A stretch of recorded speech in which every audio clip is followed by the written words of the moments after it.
To understand how significantly Israel has changed the face of Jerusalem since the occupation began in 1967, it's important to know what the area looked like prior to the occupation. This map shows the governorate of Jerusalem. A governorate is like a district, and it is outlined on this map in black.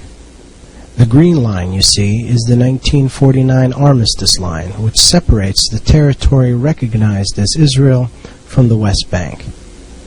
The areas in gold represent territory densely populated by Palestinians. The Armistice Line of 1949 ran through the municipality of Jerusalem.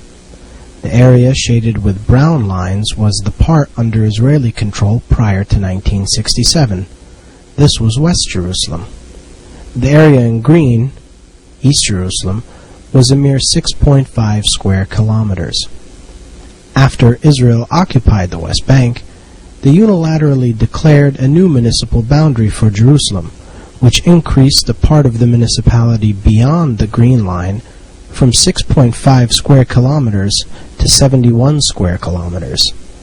They annexed the entire new municipality, which includes many densely populated Palestinian areas, declaring this part of the Israeli capital.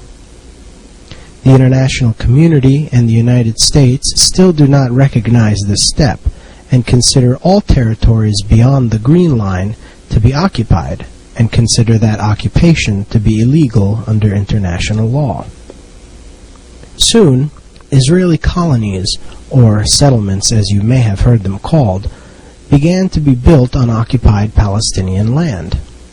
From 1967 to 1970, the large colonies like Atarot or Ramat Eshkol began to separate the Palestinian Arab population from the heart of Jerusalem. An aggressive step forward for Israel's colonial enterprise came in the 1970s, when large settlements like Ma'ale Adumim, Ramot Alon, and Gilo were built.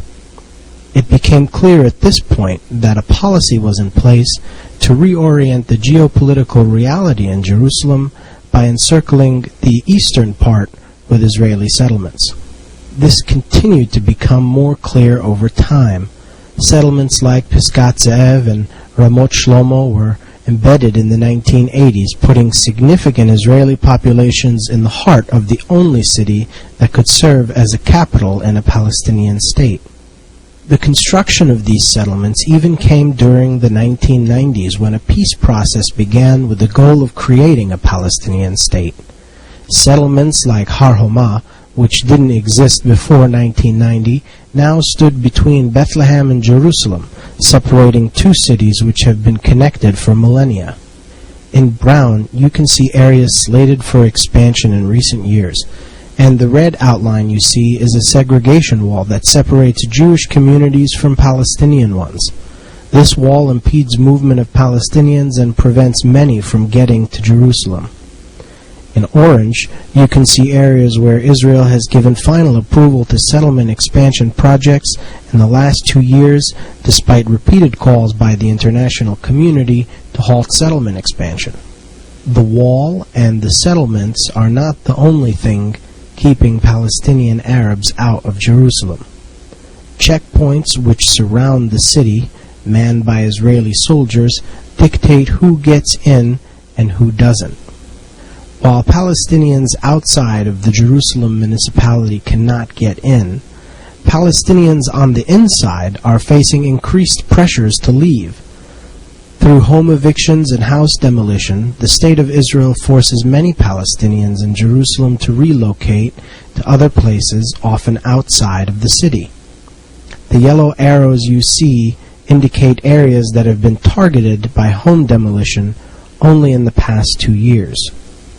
Residency revocations have also led to a decreased Palestinian presence in the city.